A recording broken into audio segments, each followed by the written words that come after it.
बात है, एक जतनपुर नाम के गांव में बागेश्वर नाम का गरीब किसान रहता था। उनके घर में उनकी पत्नी कोमल और उनके 16 साल का लड़का एक साथ रहते थे। बागेश्वर को सिर्फ खेती करने आती थी, उसके अलावा उसने कोई और काम नहीं सीखा था। सही समय पर बारिश न होने की वजह से उसके खेत में फसल ही नहीं होते थे, जिसके कारण परिवार चलाना बहुत कठिन हो रहा था। एक दिन, सुनिए जी, आज तो घर में बिल्कुल भी कुछ राशन नहीं है। मुझे तो कुछ समझ नहीं आ रहा कि अब मैं क्या करूं। अरे कोमल, तुम चिंता मत करो, मैं कुछ करता हूँ। बस इतना कह के बागेश्वर घर से चला जाता है। रास्ते में, हे राम, ये कैसा समय आ गया है प्रभु।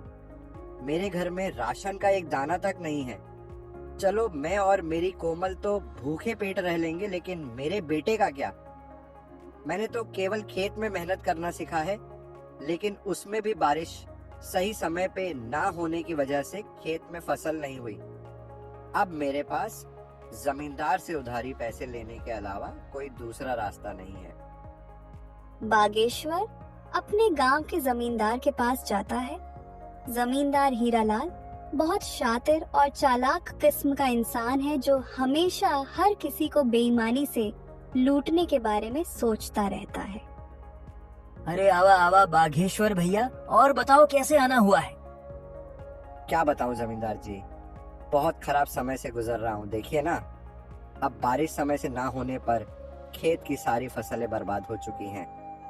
घर में अनाज का एक दाना भी नहीं है, इसलिए आपसे कुछ पैसे उधार लेने आया हूँ। अरे हाँ हाँ भैया, बोलो कितने रुपए चाहिए आपको? ऐसे समय में हम नहीं मदद करेंगे तो और कौन करेगा? बोलो बोलो, कितने दे दूं? आपका बहुत बहुत धन्यवाद जमींदार जी, लेकिन मैं ज्यादा पैसा उधार नहीं लेना चाहता, इसलिए आप ऐसा करें कि 1,500 रुपये दे दीजिए। अरे भैया, ये कैसन बात कर रहे हो? भला 10 से 12,000 रुपए तो लो। क्या पता आगे चल के कब बरसात होगी और कब समय बदले। जमींदार मन में सोचने लगता है, अरे ससुरा, तुम लोग इतना कम कम पैसा लोगे तो मैं कैसे कमाऊंगा? ज्यादा लोगे तभी है ना, हमें ज्यादा ब्याज मिलेगा। यहाँ बागेश्वर भी सोचने लगा, आखिर अब मैं क्या करूं? वैसे ये कह तो ठीक ही रहे हैं, पता नहीं कब भगवान की हम जैसों पर दया होगी। एक काम करता हूँ, 10,000 ले लेता हूँ। अच्छा ठीक है, तो जमींदार भाई 10,000 पे कितना तक ब्याज लेंगे आप? देखो बागेश्वर भैया, 10,000 के 10% प्रति महीना। लेकिन आप तो अपने ही आदमी हैं, आपस में क्या धंधा करें? चलो आप 8% दे देना। हे भगवान, 8% प्रति महीना तो हमारे लिए बहुत ही ज्यादा ब्याज है। ले तो लेंगे, लेकिन चुकाएंगे कैसे? अगर नहीं लूंगा तो मेरा बेटा नकुल भूखा ही रहेगा। चलो ले ही लेता हूँ, अगर भगवान की यही मर्जी है तो यही सही। अरे बागेश्वर भैया, क्या हुआ? क्या सोच रहे हैं? ब्याज के बारे में तो नहीं सोच रहे हैं? हाँ जमींदार भाई, इतना ब्याज कैसे? अरे कोनो चिंता की बात नहीं है। देखिए, आप तो अपने हैं, आराम से चुकाइएगा। कहिए क्या कहते हैं? अच्छा ठीक है, दे दीजिए। बागेश्वर उस जमींदार से 10,000 रुपए उधार लेके चला जाता है। चलो अब जल्दी जल्दी बाजार से राशन और नकुल के लिए कुछ खाने को ले लेता हूँ। आज मेरा बेटा तो खुश हो जाएगा। बागेश्वर जल्दी जल्दी बाजार से सामान लेके घर के लिए वापस हो जाता है।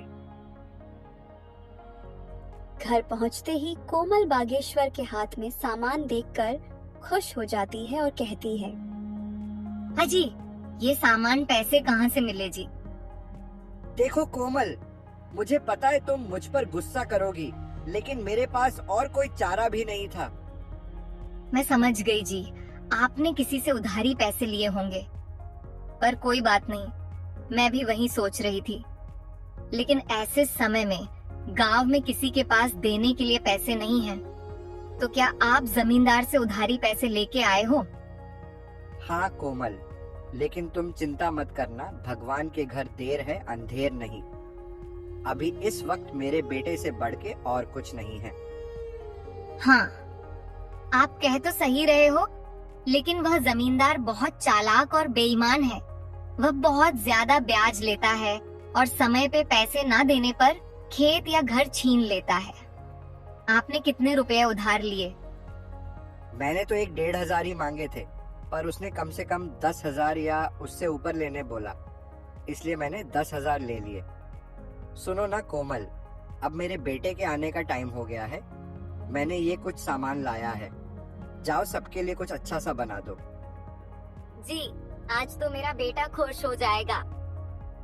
इतना कह के कोमल रसोई में चली जाती है। कोमल ने बहुत ही स्वादिष्ट खाना बनाई। खाने की खुशबू पूरे घर में महक रही थी। वाह कोमल, तो अपने बेटे की मनपसंद खीर बना रही हो। दोपहर में नकुल घर आ जाता है। अपना पसंदीदा खाना देखकर वो बहुत खुश हो जाता है। बड़े दिनों बाद बागेश्वर के परिवार में आज सभी के चेहरे पर खुशी थी। माँ, खाना तो बहुत बहुत ज्यादा स्वादिष्ट था। आज तो सच में माँ, मजा आ गया।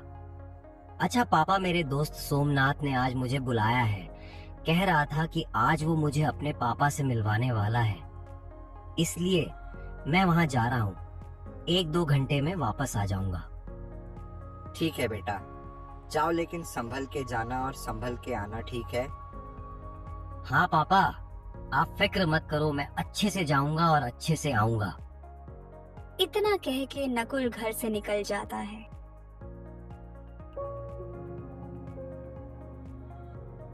भगवान, मैं जानता हूँ कि हमारे खेत में थोड़ा भी फसल नहीं हुआ है और मेरे पिताजी सिर्फ मेरे लिए पैसों का इंतजाम किए हैं। भगवान जी, कृपया कुछ ऐसा कीजिए कि मैं अपने माता पिता की चिंता दूर कर सकूं।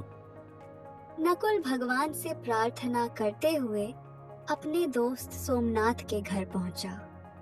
दरवाजे पर उसका दोस्त उसका इंतजार कर रहा था। अरे नकुल, तू आ गया, आजा अंदर आजा। चल, मेरे पिताजी तुझसे मिलने के लिए कब से इंतजार कर रहे हैं। सोमनाथ, पर तेरे पिताजी मुझसे क्यों मिलना चाहते हैं? वो तू पिताजी से ही पूछ लेना। सोमनाथ का घर काफी बड़ा और सुंदर था। उसके घर में उसके माता और पिताजी रहते थे।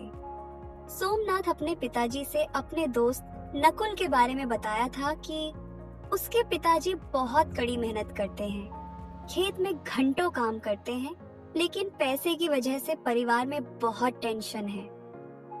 आओ बेटे नकुल, कैसे हो? नमस्ते अंकल जी, नमस्ते आंटी जी।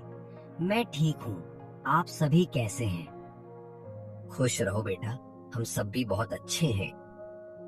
जगदीश, नकुल 9-10 मिनट ऐसे ही उसके और उसके माता पिताजी के बारे में बातें करते हैं और फिर बेटा नकुल, तुम तो बहुत स्मार्ट लड़के निकले।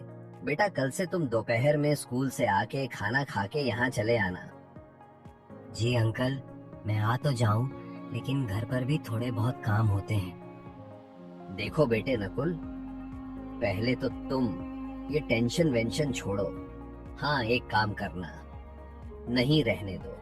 कल मैं खुद ही तुम्हारे घर आऊंगा, तुम्हारे घर तुम्हारे पिताजी से भी मिल लूंगा और तुमसे भी। ठीक है? जी अंकल, ठीक है। अच्छा, तो मैं अब चलता हूँ। ठीक है बेटा, ध्यान से संभल के जाना। जी अंकल, मैं एकदम संभल के जाऊंगा।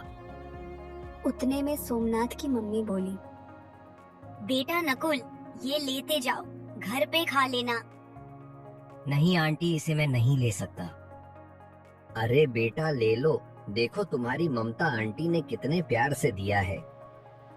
नकुल वह थैली ले लेता है, पर उसे समझ नहीं आता कि सोमनाथ के पिताजी उसके पिताजी से क्यों मिलना चाहते हैं। जगदीश अंकल तो बहुत अच्छे हैं, उन्होंने मुझसे कितने प्यार से बात किए और आंटी भी बहुत अच्छी हैं, उन्होंने मेरा कितना ख्याल रखा, पर वो मेरे पिताजी से क्यों मिलना चाहते हैं।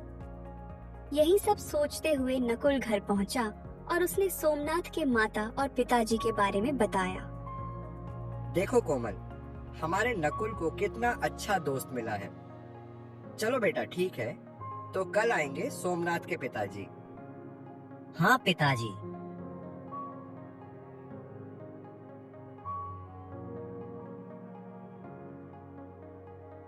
अगले दिन दोपहर में सोमनाथ अपने पापा को नकुल के घर ले आया। अरे बेटा नकुल, घर में नहीं बुलाओगे? अरे सर आइए आइए। अरे कोमल देखो, हमारे नकुल के दोस्त और उनके पापा आए हैं। कोमल फट से सोमनाथ के पापा के लिए दूध वाली चाय बनाकर ले आती है। चाय पीने के बाद जगदीश जी बागेश्वर जी से कहते हैं, सुनिए बागेश्वर जी, मैं आपसे थोड़ी बात करना चाहता हूँ। जी सर, कहिए क्या कहना चाहते हैं। जी आप मुझे सर मत कहिए, मैं भी आपका दोस्त जैसा हूँ, इसलिए मुझे जगदीश कह के बुलाइए। अरे अच्छा ठीक है, जगदीश जी बोलिए, आप क्या कहना चाहते हैं। जगदीश बागेश्वर को घर से थोड़ा बाहर ले जाके कहते हैं, बागेश्वर जी, मेरा बेटा नकुल को अपना बहुत अच्छा दोस्त मानता है।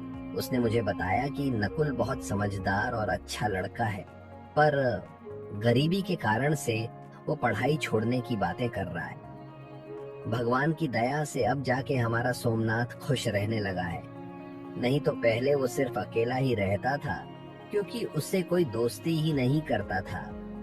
अब क्योंकि आपके नकुल के कारण से मेरा बेटा खुश है, इसीलिए मैं उसकी पढ़ाई की फीस भरना चाहता हूँ। आप अब टेंशन भूल जाइए, समझे? बागेश्वर की आंखों में आंसू आ जाते हैं। आपका बहुत बहुत धन्यवाद जगदीश जी, आपने मेरी चिंता दूर कर दी। बस उस दिन से नकुल की पढ़ाई की चिंता दूर हुई। अब नकुल सोमनाथ के घर खेलने जाने लगा था। ऐसे ही एक दिन सोमनाथ के पापा कहते हैं, नकुल, सोमनाथ बेटा यहाँ आओ। वह दोनों जगदीश के पास जाते हैं। बेटा तुम दोनों बताओ, तुम में से कौन शेयर मार्केट के बारे में जानता है? नकुल बेटा पहले तुम बताओ। अंकल, मैं इसके बारे में पहली बार सुन रहा हूँ, ये क्या होता है? और पापा, मैं बस इतना जानता हूँ कि शेयर मार्केट में शेयर खरीदा और बेचा जाता है। अच्छा सुनो, अब कल से तुम दोनों मेरे साथ आधा घंटा बैठोगे। मैं तुम दोनों को अब कुछ सिखाना चाहता हूँ। ये सब के बारे में नकुल को जरा भी समझ नहीं आता है, लेकिन उसको जानने की बहुत इच्छा थी। तो उसने सोमनाथ के फोन पर गूगल सर्च किया, तो जो उसने देखा वो देख के चौंक गया। और फिर अगले दिन, अंकल, मैंने गूगल पर सर्च किया था कि शेयर मार्केट क्या है। क्या सच है अंकल कि हम वहाँ से पैसे कमा सकते हैं? बेटा नकुल, ये बिल्कुल सच है कि कोई भी शेयर बाजार से पैसा कमा सकता है। पैसा क्या, बहुत बहुत पैसा कमा सकता है। लेकिन बेटा, चीजें दिखने में जितनी आसान होती हैं, असल में उससे कई ज्यादा मुश्किल होती है। अंकल, मैं कुछ समझ नहीं पाया, आप क्या कह रहे हैं? मैं ऊपर वाले कमरे में जा रहा हूँ, अपने दोस्त को लेकर वहीं आ जाओ। मैं अब सब कुछ वहीं बताऊंगा। ठीक है अंकल। उसके बाद 5 मिनट में नकुल और सोमनाथ ऊपर वाले कमरे में जाते हैं। वहाँ वो लोग देखते हैं कि एक बहुत बड़ा कंप्यूटर है, एक लैपटॉप है, एक टैबलेट पर बहुत सारे अलग अलग चार्ट खुले हैं। मिनट मिनट में लाल या हरी मोमबत्तियां बन रहे हैं। उन्हें ये सब कुछ समझ नहीं आता, लेकिन नकुल को इतना मालूम पड़ चुका था कि ये शेयर मार्केट कुछ तो है। वो दोनों जगदीश से पूछते हैं, पापा, ये क्या है? मैं आज तक नहीं जानता था कि आपके कार्यस्थल पर इतना बड़ा कंप्यूटर है। दरअसल आपका इतना बड़ा ट्रेडिंग सेटअप है। हाँ सोमनाथ, ये मेरा ट्रेडिंग सेटअप है। मैं यही काम करता हूँ। लेकिन बेटा, तुम्हें कभी यहाँ आने की जिज्ञासा ही नहीं थी, इसलिए हमने भी तुम्हें कभी इस बारे में नहीं बताया। लेकिन अब तुम्हें देख के ऐसा लग रहा है कि तुम्हें ये सब बहुत पसंद आया है और शायद तुम इसके बारे में और जानना चाहते हो। हाँ अंकल, सिर्फ सोमनाथ ही नहीं, मैं भी बहुत उत्साहित हूँ शेयर बाजार के बारे में जानने के लिए। बिल्कुल बेटा नकुल, क्यों नहीं। मैं यही तो तुम्हें और सोमनाथ को बताना चाहता था कि शेयर बाजार की दुनिया बहुत बड़ी है। इसमें अगर महानता हासिल कर ली जाए तो उसकी जेब में हजारों लाखों में हमेशा रहे। अच्छा, तो तुम दोनों अब यहाँ से जाओ, नीचे खेलो। लेकिन हाँ, कल से मैं तुम दोनों को थोड़ा थोड़ा बाजार के बारे में बताना शुरू करूंगा। पापा, मुझे पता है कि अब मेरा दोस्त इसे सीखने के लिए बहुत उत्साहित है। अब उसका खेलने में मन नहीं लगेगा। उसका क्या, मेरा भी नहीं लगेगा, क्यों नकुल? हाँ अंकल, प्लीज अभी से सिखाना शुरू कर दीजिए ना। वैसे भी अभी कोई जरूरी काम नहीं है, तो हम फ्री ही हैं। बच्चों के अंदर की ये जिज्ञासा देखकर जगदीश मन ही मन खुश हो जाते हैं। लेकिन बेटा, इसे सिखाने के लिए मुझे सोचना पड़ेगा कि शुरुआत कैसे और कहाँ से करूँ। इसलिए शुरुआत तो कल से ही होगी। लेकिन अब तुम दोनों इतना कह रहे हो तो थोड़ी बुनियादी बातें बता ही देता हूँ। जगदीश जी उन्हें एक जगह बिठाते हैं और कहते हैं, बेटा सुनो, पहली बात अच्छे से समझो कि शेयर मार्केट क्या है, यानी इंग्लिश में व्हाट इज शेयर मार्केट। तो ये एक इंटरनेट पे ऐसा जगह होता है जहां दुनिया के हजारों लाखों कंपनियां एक जगह पर रजिस्टर्ड होती हैं। यहाँ सभी कैटेगरीज की कंपनियां होती हैं, टेक्नोलॉजी से लेके बैंक तक। यहाँ पे सामान जैसे कमोडिटी कहते हैं, जिनमें गोल्ड, सिल्वर, क्रूड ऑयल और भी चीजें होती हैं। बस उस दिन जगदीश जी नकुल सोमनाथ को बस यही कुछ बेसिक बातें बताते हैं। लेकिन नकुल रात में भी स्टॉक मार्केट के बारे में सोचने से खुद को नहीं रोक पाता। वो हमेशा सोचते रहता है कि हे भगवान, आपका और जगदीश चाचा का लाख लाख धन्यवाद। आखिरकार मुझे एक ऐसा चीज पता चल गया जहां से मैं अपने परिवार को इस गरीबी से बाहर निकाल सकता हूँ। मैं अपनी जी जान लगा दूंगा इसे सीखने में। बस आप मेरा साथ मत छोड़िएगा। घर के एक कोने से नकुल की माँ कोमल देखती है और वो बागेश्वर से जाके कहती है, हाँ जी सुनिए, हाँ क्या हुआ कोमल, क्या बात है? आज हमारा नकुल कुछ परेशान सा नहीं लग रहा? देखिए ना, कब से करवटें बदल रहा है। हाँ कोमल, तुम ठीक कहती हो, चलो जाके पूछते हैं। बागेश्वर और कोमल दोनों नकुल के पास जाके पूछते हैं, बेटा नकुल, ओ नकुल, क्या बात है बेटा? नींद नहीं आ रही? कोई बात है तो हमें बता सकता है। पापा मम्मी, मैं तो ये सोच रहा था कि आप लोगों को कैसा लगेगा जब मैं एक सफल आदमी बन जाऊंगा। हमारा भी एक अच्छा सा घर होगा। धत्त पगला, हम दोनों तो डर ही गए थे। बेटा, हम लोग बहुत खुश होंगे उस समय जब तुम एक सफल आदमी बन जाओगे, है ना कोमल? हाँ जी, बिल्कुल सही कह रहे हैं आप। हमारा नकुल सफल हो जाएगा तो कितना अच्छा होगा। मम्मी पापा, अब आप लोग भी जाइए और सो जाइए। और हाँ, चिंता बिल्कुल मत करना। फिर बागेश्वर और कोमल भी सोने चले जाते हैं। अगले दिन नकुल अपने साथ एक कलम और एक किताब लेके बहुत उत्साह के साथ सोमनाथ के घर जाता है। दरवाजे पर उसका दोस्त उसकी राह देख रहा है। तेरा चेहरा देख के समझ आ रहा है कि तेरा मन आज सिर्फ शेयर मार्केट के बारे में सीखना चाहता है ना?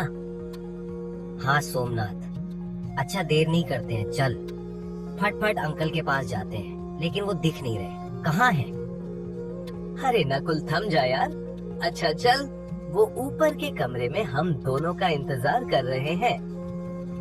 वो दोनों ऊपर के कमरे में जाते हैं। वहाँ जगदीश जी इनको सिखाने की तैयारी कर रहे थे। अरे बच्चों, तुम आ गए। आओ आओ, अब जल्दी जल्दी यहाँ बैठ जाओ। मैं आज तुम्हें कुछ एग्जाम्पल के साथ सिखाऊंगा कि रियलिटी में मैं मार्केट में कैसे ट्रेड करता हूँ। देखो बच्चों, मार्केट में आपको दो टाइप के लोग मिलेंगे। एक होता है बायर्स यानी खरीदने वाला, और दूसरा होता है सेलर्स यानी बेचने वाला। यहाँ एक खरीदता है तो दूसरा बेचता है। अब आगे सिखाने से पहले मैं तुमको 3 पिलर्स ऑफ सक्सेस बताना चाहता हूँ। क्या तुम दोनों में से कोई पॉइंट्स बता सकते हो? नकुल पहले हाथ ऊपर करता है और कहता है, हाँ अंकल, मैं जानता हूँ। वो 3 पॉइंट्स है, डिसिप्लिन, कंसिस्टेंसी और पंक्चुअलिटी। शाबाश बेटा, बहुत बढ़िया। अब मैं ये बताता हूँ कि तुम इस मार्केट में सक्सेसफुल बनने के लिए कैसे अप्लाई कर सकते हो। देखो बेटा, सबसे पहले डिसिप्लिन, जिसका मतलब होता है किसी भी काम का एक प्रॉपर स्ट्रक्चर होता है। तुम्हें उसके हिसाब से ही वो काम करना चाहिए। जैसे मार्केट में हर एक काम करने का सही तरीका होता है, अगर उसके हिसाब से काम किया जाए तो काम हमेशा सही होता है। उतने में सोमनाथ कहता है, पापा, आगे का 2 पॉइंट्स मैं बताऊं? बिल्कुल बेटा, बताओ। पापा, कंसिस्टेंसी का मतलब होता है किसी भी काम में कंसिस्टेंट रहना, और लास्ट पॉइंट है पंक्चुअलिटी, जिसका मतलब होता है टाइम टू टाइम, यानी समय पे हर काम हो जाना चाहिए। पापा, ये 3 पॉइंट्स के हिसाब से अगर हम मार्केट में रहते हुए अपने डिसिप्लिन को फॉलो करते हैं और दूसरे काम में कंसिस्टेंसी और पंक्चुअलिटी बनाए रखते हैं, तो हम एक सफल ट्रेडर या इन्वेस्टर बन सकते हैं। क्या मैंने सही बोला पापा? अरे बेटा, तुम बिल्कुल सही बताए हो, लेकिन तुमको पहले से ये सब पता है? हाँ पापा, हमको इसके बारे में कॉलेज में पढ़ाए थे और शेयर मार्केट के बारे में मैंने भी थोड़ी बहुत रिसर्च की थी। उसके अगले 30-40 दिन में जगदीश जी ने बच्चों को शेयर मार्केट के बारे में सब बता दिया था, जैसे मार्केट में कब खरीदना है, कब बेचना है, ट्रेड कैसे लेते हैं और बाकी के चीजें। एक दिन सुबह में सोमनाथ और नकुल एक साथ कुछ बातें कर रहे होते हैं। उतने में जगदीश जी उन्हें बुलाते हैं। बेटा सोमनाथ और नकुल, मेरे साथ ऊपर आओ।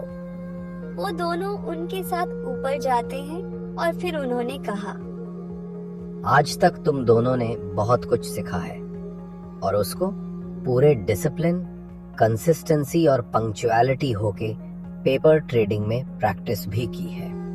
अब बारी है रियल पैसे से ये सब करना।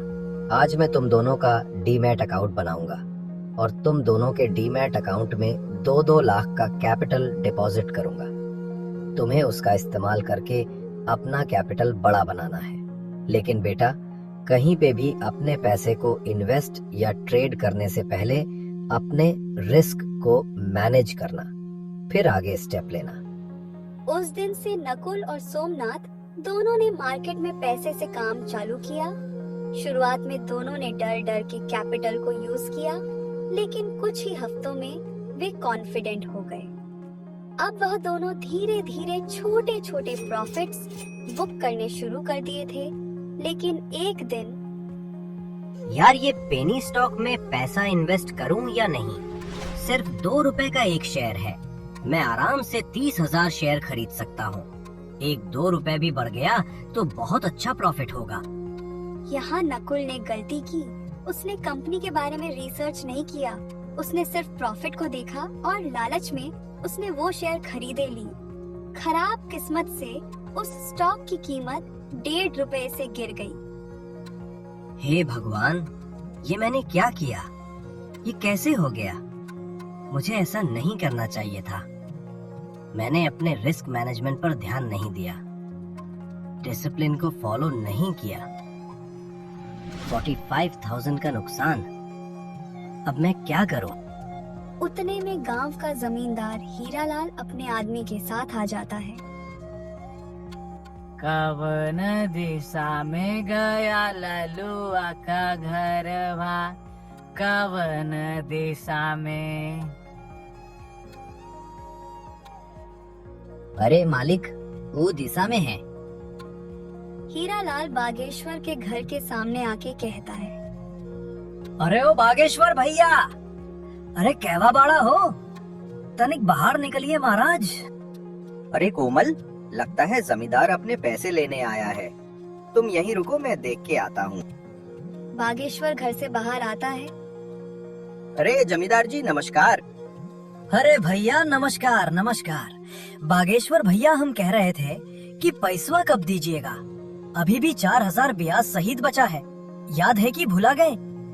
नहीं जमींदार जी, भूले नहीं हैं। बस इस वक्त घर में परिस्थिति कुछ ठीक नहीं चल रही। मुझे 1-2 महीने का और समय दे दीजिए, मैं आपके बचे हुए पैसे ब्याज के साथ चुका दूंगा। देखिए बागेश्वर भैया जी, आपको समय चाहिए तो ले लीजिए, लेकिन आज से उस पे 25% ब्याज लगेगा, समझ गए? उतने में नकुल की आंख खुली। उसने माँ से पूछा, माँ, ये शोर कैसी है? बेटा, 1.5 साल पहले तुम्हारे पापा उस जमींदार से पैसे लिए थे। हमें कुछ पैसे अभी देने बाकी है। वो वही मांगने आया है। नकुल घर से बाहर आता है और जमींदार से कहता है, प्रणाम जमींदार जी। अरे खुश रहा बचवा, हमेशा सम्मानित जीवन जियोगे तुम। तनिक अपने पिताजी से कहिए हमरा पैसा लौटा दे जल्दी से। नकुल अपनी जेब से मोबाइल निकालता है और कहता है, कहिए जमींदार जी, आपके ब्याज सहित कितने रुपए हुए हैं? हाँ बबुआ, तुम दोगे का? बताओ। हाँ कहिए, कितने हुए? ये जी सुनो, हमको जरा डायरिया दो, जरा चेक ना करना पड़ेगा। जमींदार डायरी में देखता है और कहता है, देखा बबुआ, आपके 4,000 रुपया पर 8% ब्याज के साथ 1.5 साल का होता है, सिर्फ 4,576 रुपया। आप अकाउंट नंबर बोलिए, मैं अभी पूरे पैसे आपके अकाउंट में ट्रांसफर कर देता हूँ। हीरालाल अपना अकाउंट नंबर बताता है। नकुल ब्याज सहित पूरे पैसे उसके अकाउंट में ट्रांसफर कर देता है। मैसेज आने के बाद जमींदार वहाँ से चला जाता है, लेकिन यहाँ बागेश्वर को समझ नहीं आ रहा था कि नकुल के पास पैसे कहाँ से आए। तो उसने नकुल से पूछा, ए नकुल बेटा, ये तुम कैसे किए? हमारा मतलब है कि तुम्हारे पास इतने पैसे कहाँ से आए? इतने में कोमल कहती है, अरे क्या हुआ जी? मम्मी पापा, देखिए आप दोनों शांत हो जाइए। अब आपका लड़का इंटरनेट की मदद से पैसे कमा रहा है। बस वहीं से कुछ पैसे बचा कर रखे थे तो वही दे दिए, समझे पिताजी? अब आप बस चिंता मुक्त हो जाइए। ये तुम क्या कह रहे हो? ऐसा भी भला होता है क्या? इंटरनेट से कैसे कोई पैसा कमा सकता है? पापा, जगदीश अंकल मुझे और सोमनाथ, हम दोनों को शेयर मार्केट में काम कैसे करते हैं सिखाए थे। बस मम्मी पापा वहीं से हम थोड़े बहुत पैसे कमा रहे हैं। लेकिन अब आप लोग अपने सपने सजाने शुरू कर दीजिए, क्योंकि अब हमारा भी समय बदलने वाला है। ये सुन के कोमल और बागेश्वर दोनों ही बहुत खुश होते हैं। अगले दिन जब नकुल जगदीश जी से मिला तो उसने बहुत ही नरम आवाज में उनसे कहा। उसकी आंखों में थोड़े बहुत आंसू भी थे। अरे नकुल बेटे, इसमें कोई बड़ी बात नहीं बेटा, ऐसा होता रहता है। लेकिन जब तुम अपने आप पर कंट्रोल रखोगे, वो 3 पॉइंट्स को जितना फॉलो करोगे, तुमसे ये सभी गलतियां उतनी ही कम होंगी और तुम्हारा पोर्टफोलियो उतना ही बड़ा होगा, समझे ना बेटा? इसलिए अब ये सब भूल जाओ, ठीक है? और जितने पैसे बचे हैं उतने से ही फिर शुरुआत करो। ऐसा सुनने के बाद नकुल को थोड़ा अच्छा लगता है और वो उस दिन से कहीं भी अपने पैसे को इन्वेस्ट या ट्रेड करने से पहले बहुत अच्छी तरह से सोचता है। ऐसे करते करते 6 महीने बीत जाते हैं। अब सोमनाथ का 2 लाख रुपया अब 9 लाख और नकुल का 2 लाख 7.5 लाख बन चुके थे। एक दिन रात में नकुल ऐसे ही न्यूज पढ़ रहा था, तभी उसने एक बिटकॉइन के बारे में आर्टिकल पढ़ा और फिर वो सोचने लगता है। ये आर्टिकल पढ़ने के बाद मार्केट में बिटकॉइन का दाम गिरेगा और बहुत से लोग जिनके पास पहले से बिटकॉइन होंगे वो बेचेंगे, जिसके कारण से बिटकॉइन का वैल्यू बहुत कम हो जाएगा। अभी एक बिटकॉइन का वैल्यू 19,500 रुपए है। चलो, जैसा होगा हम उस हिसाब से रिस्क को मैनेज करते हुए काम करेंगे। चलो, अभी सो जाता हूँ। अगले दिन सुबह में, सुनो माँ, मैं सोमनाथ के यहाँ जा रहा हूँ। सुनो बेटा, वही टेबल पर मैंने खीर डब्बे में पैक करके रखे हैं, अपनी दोस्त के लिए लेते जाना। जी मम्मी, मैं ले जा रहा हूँ। और हाँ, संभल के जाऊंगा और संभल के वापस आ जाऊंगा। उस दिन वो सोमनाथ और जगदीश जी से उस समाचार के बारे में बात करता है और फिर जगदीश जी कहते हैं, बेटा नकुल, मुझे अच्छा लगा कि तुम अब सोचने के बाद डिसीजन लेते हो। देखो बेटा, तुम्हें जो सही लगे वैसा ही करना। उसी दिन शाम को ये न्यूज का असर मार्केट पर दिखने लगता है। सभी लोग पैनिक में अपने बिटकॉइन बेचने लगे हैं। रात में करीब 10 बजे के आसपास उसकी कीमत 68% से गिर गई। अब एक बिटकॉइन की कीमत 6,240 रुपए थी। नकुल ने पिछले कुछ महीनों से छोटे छोटे प्रॉफिट बुक किए थे। रिस्क लेने के लिए तैयार था, इसलिए उसने रात में 40 बिटकॉइन खरीद लिए और फिर सो जाता है। अगले दिन वो अपने पापा के साथ खेत में काम करने जाता है। वहाँ वो उनके साथ काम करता है। वो भविष्य के बारे में सोचने लगता है, कैसे वो अपने गांव के किसानों की मदद कर सकता है। 3.25 महीने बीत जाते हैं और फिर एक दिन 2-3 महीने बीत चुके हैं। जरा बिटकॉइन देख लूं कैसा चल रहा है। वो देखकर चौंक जाता है। उसने देखा कि एक बिटकॉइन का दाम पिछले 1 महीने में जहाज जैसा ऊपर उठा है। उस दिन एक बिटकॉइन की कीमत 3.5 लाख रुपए थी। 40 बिटकॉइन के हिसाब से 1,40,00,000 का प्रॉफिट दिख रहा था। वो अपने मम्मी पापा का आशीर्वाद लेता है, लेकिन उनसे कुछ बताता नहीं है कि क्या हुआ है। जैसे ही वो जगदीश जी से मिलता है, वो और सोमनाथ समझ जाते हैं। नकुल, मैं और पापा समझ गए। तेरे चेहरे की खुशी देख के बता सकता हूँ कि बड़ा प्रॉफिट बुक किया है। भाई, यहाँ मेरा दिल 180 का रफ्तार पकड़ लिया है। मैंने जैसे ही देखा यहाँ चले आया। क्या हुआ बेटा, तुमने अभी बुक नहीं किए हो? नकुल अपने मोबाइल में प्रॉफिट दिखाता है। जगदीश जी और सोमनाथ दोनों चौंक जाते हैं। अरे वाह नकुल बेटे, 1,40,00,000 का प्रॉफिट। इतना तो मेरा और सोमनाथ का मिला के भी नहीं होगा। हम तुम्हारे लिए बहुत खुश हैं। अरे वाह मेरे दोस्त, अब आगे क्या सोचा है तूने? अंकल, मैं सोच रहा हूँ कि 30 बिटकॉइन का प्रॉफिट बुक कर लूं और बाकी के 10 को होल्ड करूं। ये तो बहुत अच्छी बात है बेटे। अब चलो तुम्हारे मम्मी पापा को खुशखबरी देते हैं। इतने में सोमनाथ की मम्मी आ जाती है और कहती है, अरे कौन सी खुशखबरी की बात हो रही है? वो सभी नकुल के लिए बहुत खुश होते हैं और मिठाई का डब्बा लेके उसके घर पहुंचते हैं। दरवाजे पे कोमल उन सबको आते हुए देखती है। वो सबने उनको जो भी हुआ उसके बारे में बताते हैं। क्या बात कर रहे हो जगदीश जी? अरे सुनती हो कोमल, अब हमारा बेटा करोड़पति बन गया है। सब बहुत खुश हो जाते हैं। नकुल और सोमनाथ ने मिलके गांव में सोलर पैनल लगवाए और बोरिंग करके उसमें पावर मशीन लगवाते हैं, जिसकी वजह से अब गांव के किसानों की पानी की चिंता खत्म हुई। अब वो गांव के हर आदमी को बताते हैं कि पैसे सिर्फ खेती में काम करने से नहीं, दिमाग से भी कमाए जा सकते हैं। इसलिए अपने बच्चों को जरूर पढ़ाएं।